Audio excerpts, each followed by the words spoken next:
Yeah, I'm watching a video with my cat. What are you gonna do about it?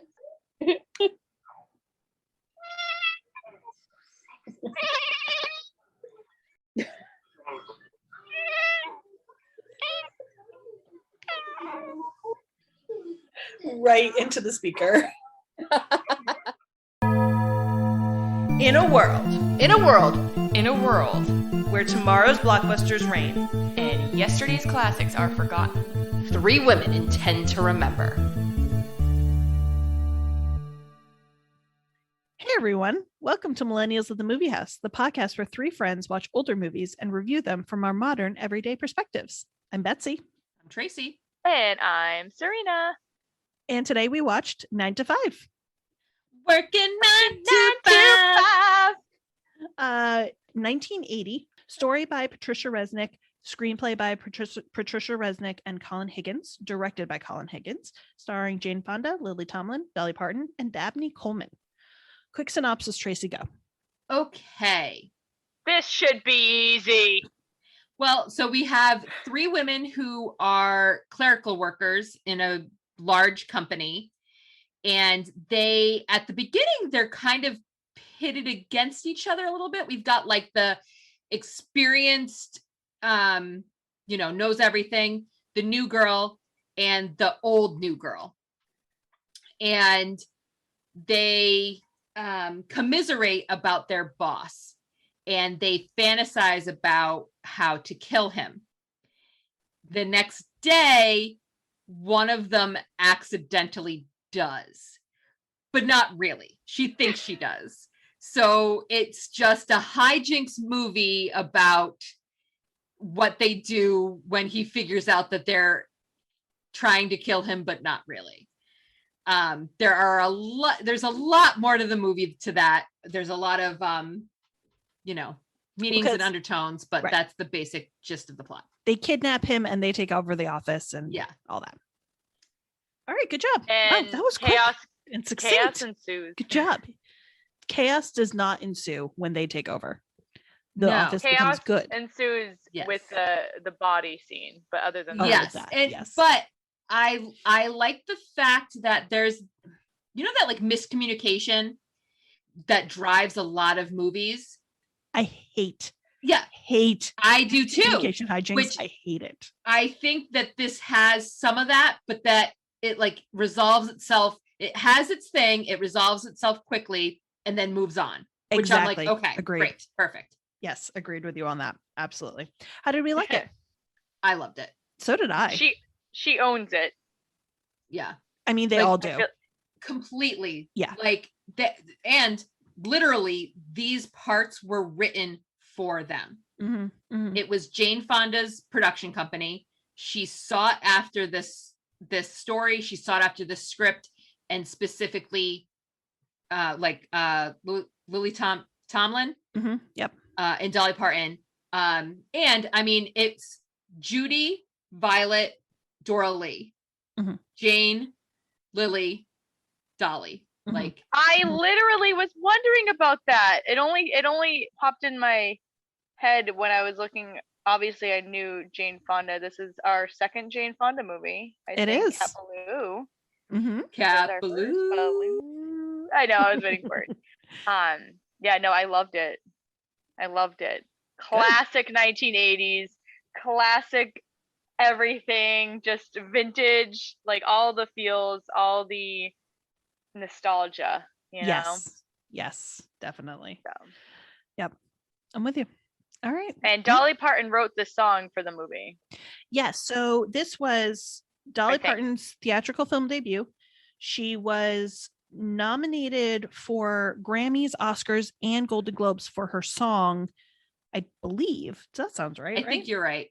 I don't think it wasn't an EGOT contender, but they did make a Broadway musical of it too. That's right. Yeah. Oh yeah. What's the EGOT again? Emmys, Grammys, Oscars, Tonys. That's the one. And she was very savvy in the fact that she at first didn't want to do the movie, or that could be wrong, but the only reason she agreed to do the movie was that she bargained in that she would be allowed to write the title song. That makes sense. Yeah. That Yeah, like yeah. good for her. Yeah. And Come on, she Tracy. nailed it. I was Like, gonna say she nailed it, and she held her own against two other actresses who were very seasoned actresses at yes, that point. absolutely. Yeah. Yeah. I accidentally had to restart the movie because my thing froze, and I literally I was like, "Ooh, I'm watching this for a second." Like I love the intro scene, everything. Yeah, Like as it soon was- as it was stepped great. on the scene. It was perfect. The intro, using the intro, the song as the intro, it just gives you that that vibe right Yes, away. which and is you're why right like there. I looked it up. It's called a titler song or a title song, Mhm. compared to a lot of theme songs for movies are actually the ending credit songs. That makes sense. Yep. Which I'm like, people are leaving the movie and don't care. It was a perfect beginning to Right. the movie. Yeah. Yeah. So okay, do we want to get into it a little bit? Yeah. So So- Tracy, backstory, go. Well, just for the song is that they were filming while she was writing it. So it wasn't like she wrote it and then they kind of, Right. but the fun part of it is that Dolly, when she was singing it to like the crew and kind of like part of the process, she found out that her fake nails sounded like a typewriter. So Oh, she did this thing where she goes, I don't know if that's picking up. barely, but Yeah. yes, I know what you're referring to. So it's really awesome. And she kind of sang it a cappella. Mhm. And I was just, and that's the sound you hear in like the song, like on the radio, is her nails, I love which it. is just awesome. Yeah. I love it. Yeah, I've seen that clip go around actually somewhat recently. Yeah. Because it's genius. It's like there's just so many layers to that. The fact There that you're is. There's using so many acrylic layers. nails for the song, yeah, I love So it. many layers. That I didn't realize about this movie because I had watched this movie forever ago. Yeah. Like when I was very, very young, because I loved this song growing up, and my mom was like, you know that there's a movie, and then we had to go find the movie because I think it was a VHS and there was a DVD. It was a whole thing. But now, as someone who obviously I have a job and I work in an office, and I have, it's funny because the office I work in now is primarily women, primarily clerical work, and not and like data entry and that kind of thing. And it was yeah. Yep. So Tracy, you saw it forever ago. I've never seen this movie. Serena, have you seen this movie before? I have not. I actually didn't know it existed, or maybe I wasn't, or maybe I did and I forgot. But I know the song, and of course I know Dolly Parton, and I love it. Pour myself a cup of ambition. Like that should be like on a plaque on my wall. Yeah, there were a lot of good quotes to come out of this movie, and that, yeah, I mean, obviously that came from the song, but yeah. It's just such a good song. Yeah.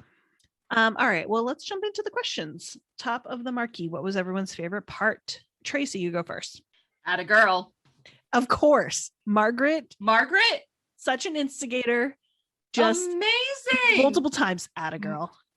Like everything she said, everything she did, and she had a full arc. Yes. Like not only was she like the clever, like, comic relief or whatever, she had a character arc, and I was there for every step of the ride. I also wrote about Margaret is that she was the representation of those who couldn't fight for themselves.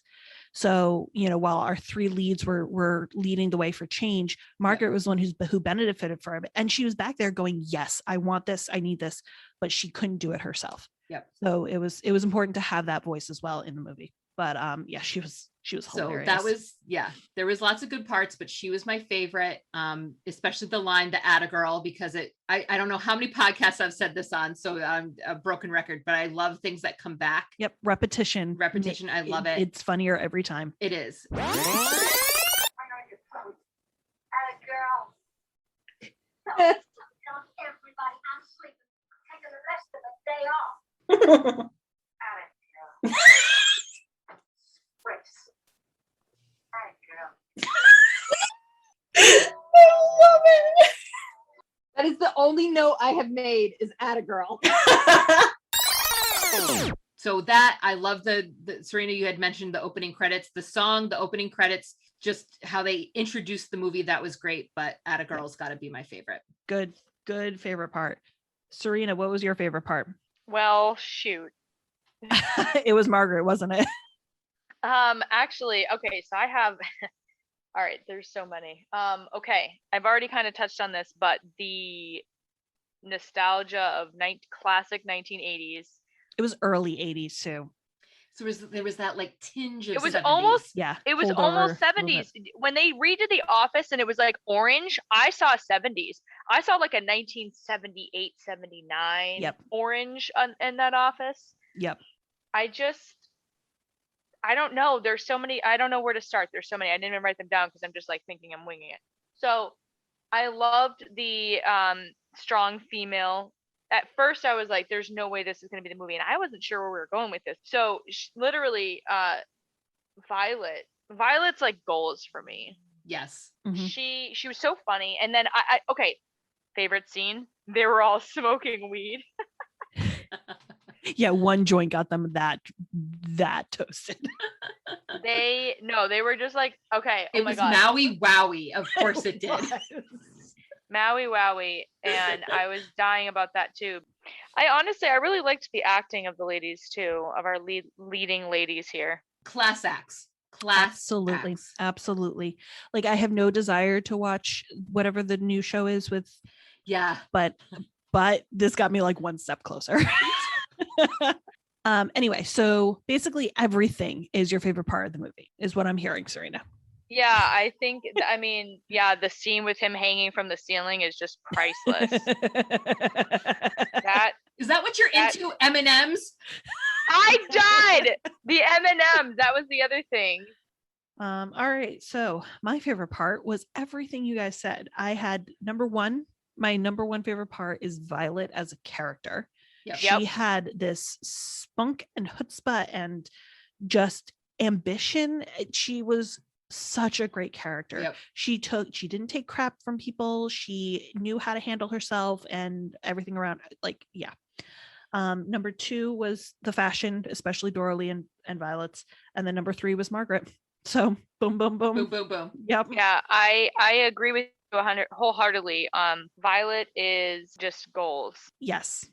So going back to what you were saying before, Tracy, there was like kind of almost antagonism between them at the beginning, and then Yes. like it, they blossomed. That whole thing. I was prepared to be really annoyed that there was going to be this like pitting women against women, Yes. and they purposefully subverted that, and they Yes. purposely posed that question, and then was like, no. So because like especially the gossip about Doralee, Yeah. and they were like, no, we're gonna.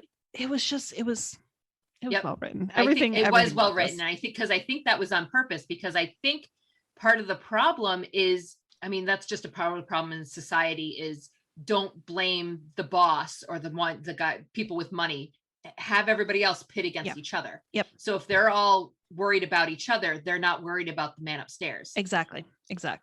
Yep. It was very purposeful. There were a lot of very poignant themes and messages in this movie that you could so tell much. were very purposeful. Even the fact that it was about 3/4 of the way through the movie, I realized at no point were any of the women helped in any way, shape, or form by a man. There was no romance. There was nothing. Even Ooh, and the does point- it pass the Bechdel? Oh. God, yeah. Yeah. Flying colors. 100%. The point that made me realize it was when they got in the car accident, and they were like, oh, okay, we just have to fix this fender, blah, blah, blah. Like they immediately went into fixing the car without any like, oh, I don't know what to do, I'm a girl, blah, blah, blah, or like, let me call my ex-husband or whatever. None of that. It was just like, okay, we had to fix the car and Oh. then keep going. It was That's right. just Yes, such a that's- great moment that made it very blatantly obvious that this was a movie about womanhood. Can I interject here and just say, I think it was a little bit earlier, and I wrote this off because we talked about in the last episode about not having a Chekhov's gun, and this movie had a couple of them. One of them being an actual gun, but it was fixing not fixing, but installing a car garage like automatic opener. Mhm. Oh, yeah. Here we have a widow, right? I think she was a widow. Yeah, I think so. Showing her teenage son how she installed and she's in like a Jumpsuit. a jumpsuit. It was amazing, like the fashion and everything. And here she is, strong, independent woman installing this, I could never dream to install something like this. Installing this in her house, and then she, presses the button and we see that it works. And of course, and here she is, and her I thought their relationship, the mother and son relationship, was great. He's encouraging her to do things or whatever. But then we see it later on in the M&M scene where they have hooked him up to this machine. So it's like, okay, they're showing us that they know how to install it. They know how to do this. And here we are inserting it into a scene. So it's not like, where the heck did this come from? Yep. Yes. Basically everything about this movie is our favorite part, but those parts in particular, absolutely. Okay. Wheel of Questions! Woo! Guys, we're going to be famous. So if we were going to be cast in this movie, who would we be? This was actually not as easy and clear cut as we expected it to be, because we had 3 leading ladies and we're like, oh yeah, it's going to be bam, bam. No, not clear cut. I had the same thought where I'm like, oh, it'll be 1, 2, 3. We'll be able to tell. And then because I feel like the stereotypes that we saw at the beginning changed in the movie. Right. And purposefully, like these characters were so complex and so well-rounded that you're not supposed to have this cookie cutter character for any of them. Yep. All right. I'll go first. Okay. Ish, I guess. So Serena's Doralee. Obvi. So here's my problem. Okay. I'm Judy with a little bit of Violet thrown in, and Tracy, you're just not in the movie. I'm so sorry. No. I can't put you. I am, and I will argue who I am, and I'll tell you why. I almost put you as Margaret, and I'm like, no, she's not Margaret. Like, no, never. And you're definitely not Roz. Like, who else is there? Yeah, that's true. Anyway, so yeah, that's what I have. Because at first I thought I was going to be Violet, but I'm actually Judy in reality. Yeah. Anyway, go ahead. Anybody else? I'll go. Okay. You are Violet. Okay. That's who you are. Also, so is Tracy, and so am I. Okay, we're just all Violet. Violet. I love it. I love that answer. Great answer. So I feel like if I was forced to pick, it would be you or Violet, Bets. And then of course I did put Tracy as Judy, but really it didn't fit. It was more just like I threw her with Judy instead of Doralee because Doralee was more me. So and let me specify, she just got like the last one. Right. Sorry, Doralee Trey. is you because she was sweet as a button until it was time to not be sweet anymore. Yeah, and then she was gonna turn him from a rooster to a hen, one shot. Yeah. Yes. Best quote. That was a good line. That was a good line. All right, Tracy, what's your list?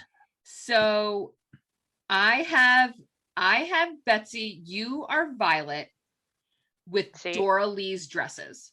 Oh, Ooh. yes. Oh my God, Okay. there was one skirt in there, especially that the entire scene, all I was doing was staring at that skirt because I loved it so much. Yeah. And to a point where when we were watching the movie, Violet had said something, and I said to you, I have never heard a more Betsy sentence than whatever she had said. It was something about being organized, or like, I forget what it was, but it was just, I was like, wow, okay, there's Betsy. Yep. So I literally own Judy's hat, but I cast myself as Doralee. And the reason is halfway through the movie, like their personalities, they don't change. They show other sides of it. Mm-hmm. So even calm, collected Violet, Betsy, gets into a situation where she thinks she's killed someone and then takes like drastic changes, like drastic measures. Yeah. Because she wants to be she in goes control. off the rails. She doesn't know how to be in control. And then she thinks she can figure it out, but is kind of, I mean, you've never been in this situation, Bet, so I don't really know how you would react to this. But we see the sweet, innocent Doralee. We've seen her stand up to her boss, but then we see her going, not to pat myself on the back, but in a crisis, I'm pretty good in a crisis. So she's like, nope, we're not going to pull into there. We're going to do this. And all of a sudden she took charge where she was like, she took charge, but she was also kind of mother hen for a minute there, which is also you. Yeah. So it was the way she treated that situation is why I thought of myself as that. Mm-hmm. And then I then picked Judy as Serena, where you are I almost picked Judy for myself. you're new a little bit, but it's because you are thrown into the situation where you're like, okay, I need to be my own person. So here I am, I'm going to get myself a job. And you like, at first you might not be sure, and you might have the Xerox machine attack you, but you're friends with people. And then as soon as you find out that somebody was fired, you are right in the center of things, and you go and you're like, no, this isn't right. I'm going to figure, and then now you're the main character. I will say I didn't love the Judy character until the woman got fired, and she like saw red. Like you could tell she saw red and was like off. I was like, okay, there's Judy. That's the character I wanted. Okay, good. Yeah. Yeah, I loved we didn't even touch on, because it wasn't that important, but the whole Judy's backstory with the husband cheated on her with the secretary, and he comes to whatever, drop some divorce papers off, and you could see she's bummed out, but her there versus her at the end when she's like, this is your stop. Yes. Off you go. And I just loved it. She just basically was like, you see ya. When her husband first showed up with the papers, and she didn't realize that he was there for the papers, she had this look of, oh, he came back. And I don't know if it was then or when he showed up later. And I said to you, Bets, I was like I said, I have seen this, but it was forever ago. I really forgot most of the plot. It was later. It was when he showed up at the mansion. And I was like, if she takes him back, if that's how they wrote this movie, I am done with this movie. Yes. Like that is such a reversal of her character arc at this point. I would have been done. I wouldn't like, okay, no, I would have taken me out of even everything great about the movie would have been ruined by this. Mm-hmm. And thank God she doesn't. It was a beautiful moment. It was great. And I had like restored my faith in everything in the universe. Yeah. Well, all right. All I have to say is, because of this question, everyone always is like, oh, which Sex and the City character are you? And it's like, no. Which 9 to 5 character are you? Seriously. Yes. Yeah. But I think the fact that we all have different answers for this question is very telling of how well these characters were written, how complex they were. Yeah. And I think I approve. I absolutely approve. Yeah. Okay.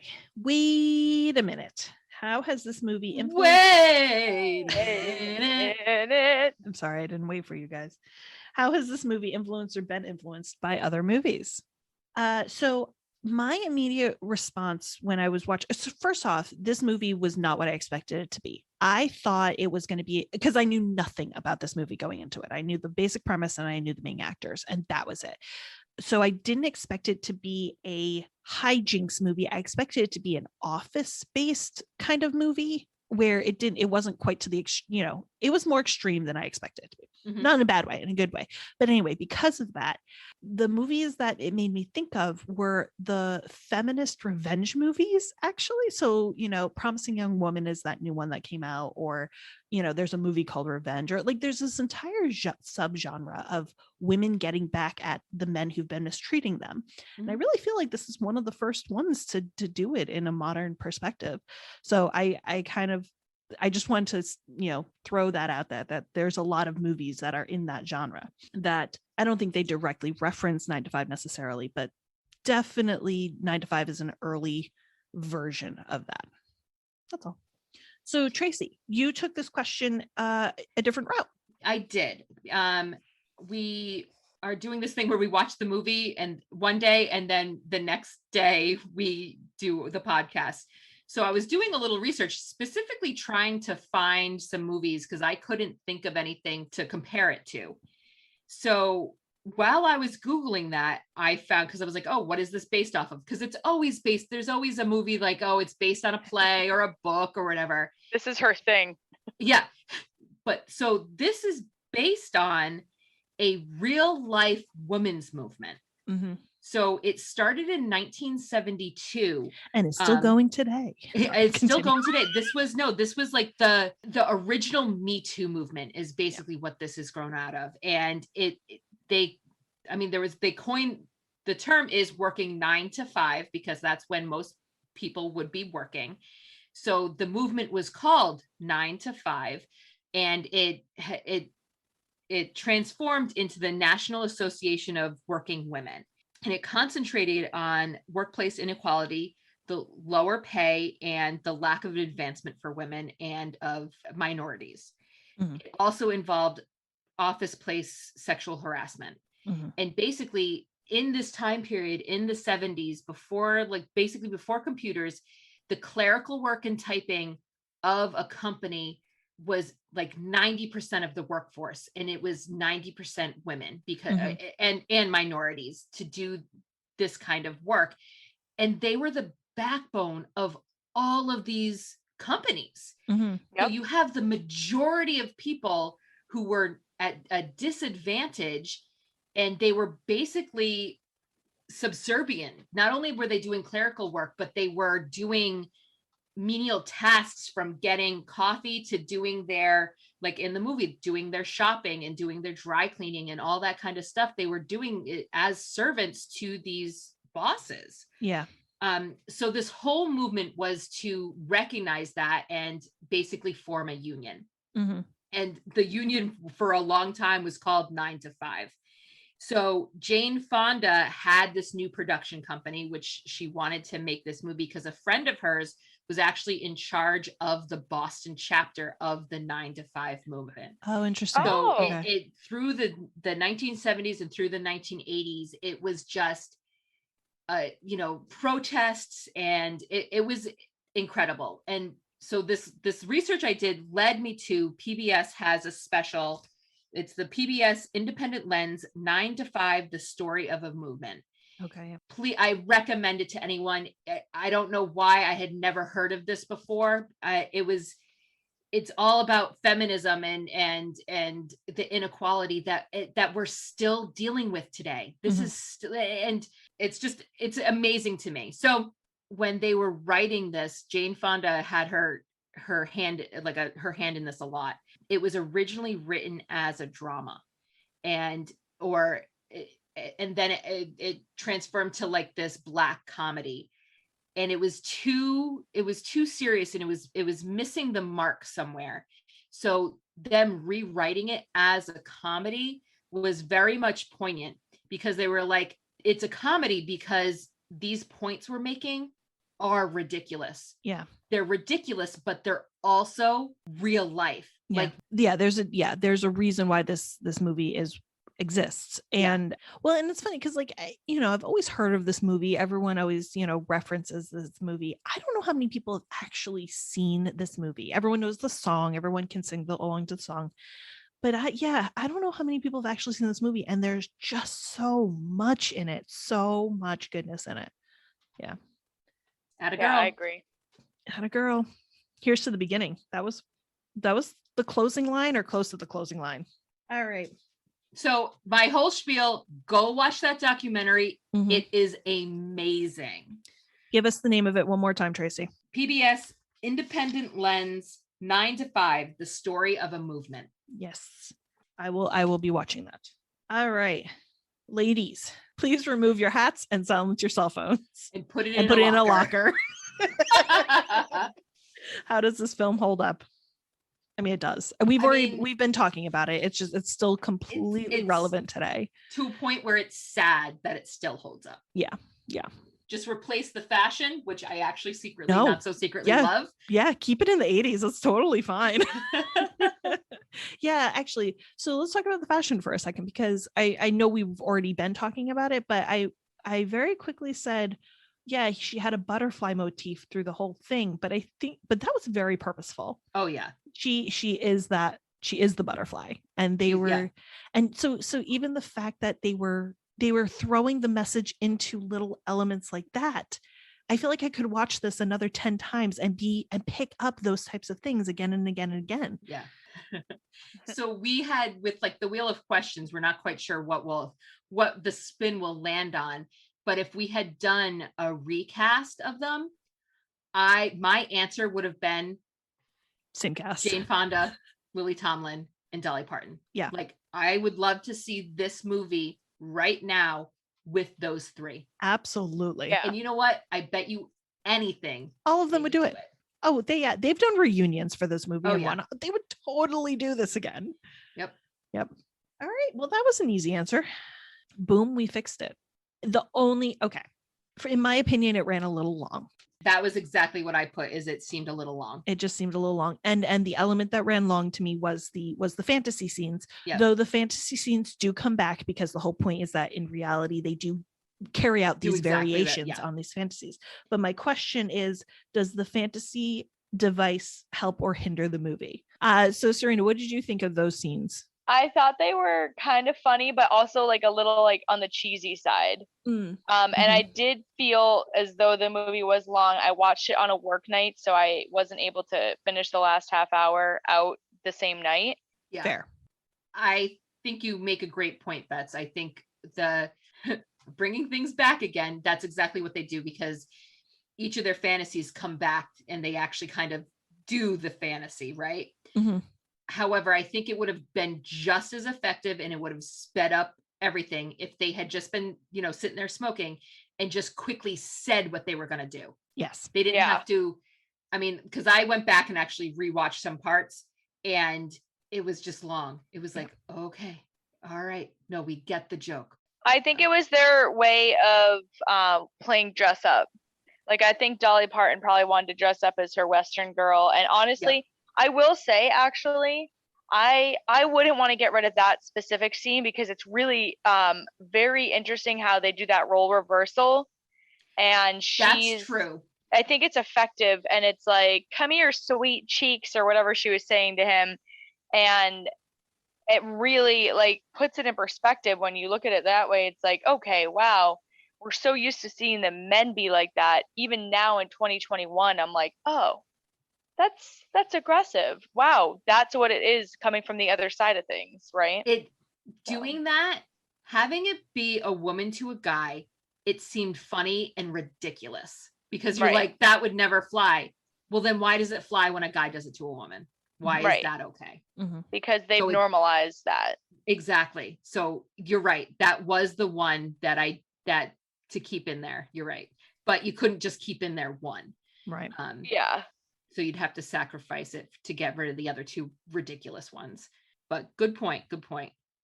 Well, because I feel like the situation with Dora Lee is the one that's the most on the nose in a good way. Like that's the most blatantly sexist. That's the most blatantly harassment. Like he could actually get in trouble for those types of things. So there was, you were almost a little more engaged with her story than you were with the other two. It was more emotional. Yes. Because of the harassment and whereas the others, like she was passed up for a promotion because she was a woman, clear cut, and just not the equal pay. And even in there, they said that Judy had gotten a job over an African-American man because she was a pretty girl compared to somebody who had, tried to work up to at least that point and couldn't get past the mailroom. Yeah. Right. So. Right. Race equality, the sexism was there. Like there was a lot of stuff going on. They had a couple of minorities, I think, thrown in there. They weren't like the main characters at all, but they did show some. Well, and they had a glimpse, and this is something I don't see a lot in these types of movies. They had a glimpse of there was disability representation as well. Yes, yeah, I did see that. Which is another aspect of this of groups of people who are mistreated, and misrepresented. So that was impressive. Yeah, and I don't know if we mentioned it, but the woman who was fired, the only reason she was fired is because she was discussing the variation of salaries. She didn't do anything wrong. She was just questioning how much people made. Oh, I didn't pick up on that. Yeah. Speaking of, let's talk about Roz for a second, because we haven't brought her up, and she's a very interesting character because she is Karen. You always have those people who are on the other side of it for whatever reason, and she's just whispering into the ear of the boss. And I think that's an important part, because not to be political at all, but there's always like, why are you against your own gender? Like, why would you not? Right. What exactly your own welfare. And it's because she personally is not affected by it.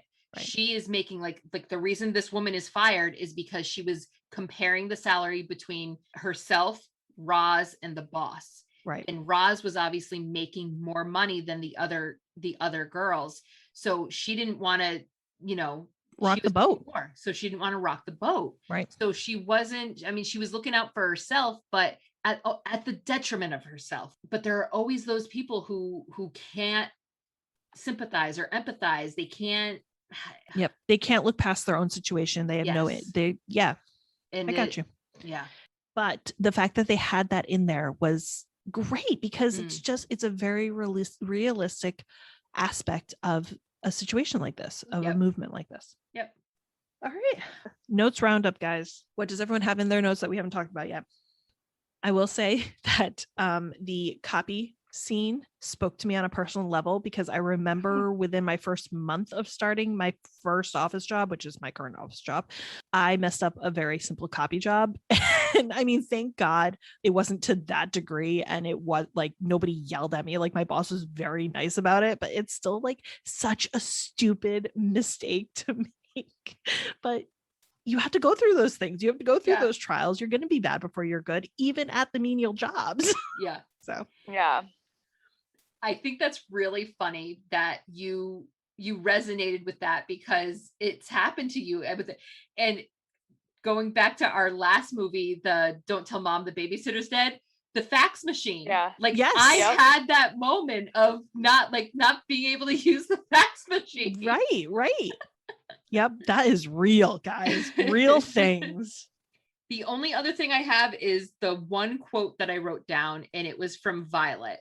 And she's at the hospital because she thinks she's killed her boss, and she's just in a panic. And she goes, "I killed my boss. Do you think they'll fire me for this?" And it's just her train of thought of like her main concern is not having a job. Like, I mean, she Right. also talks about her kids and like what's going to happen, that she genuinely thinks she killed her boss. And it's like, no, she needs a job. She needs money. She needs to make a living. So Right. it wasn't, her main thought was, I'm going to get fired for this. Yeah. Yep. I also have a Violet quote. There's a point where at the beginning, especially Mr. Hart, who's the antagonist, who we have not talked about, but that's okay. He's the antagonist. He's the boss. He keeps calling Violet girl. And she finally at one point goes, "Don't call me your girl. I'm not a girl. I'm a woman." And it's Love like the that. theme of the movie, really. Yeah. It's just, that's it. That one line. Boom. Yep. Snaps, guys. This whole movie is just snaps. Good talk. All right. So the martini shot, would you recommend this movie? Serena, Absolutely. Tracy, Yes. and of course, I'm a hard yes. Thanks for joining us. If you like what you hear, you can find more great episodes over on our website, www.millennialsatthemoviehouse.com, or wherever you find your podcasts. Curious about updates, extras from our episodes, or want to add your 2 cents about a reviewed movie? We're also on Twitter and Instagram. Our handle for both is @themoviemillies. Check us out and make sure to follow us. So until next time. We're millennials. And we'll see you at the movie house.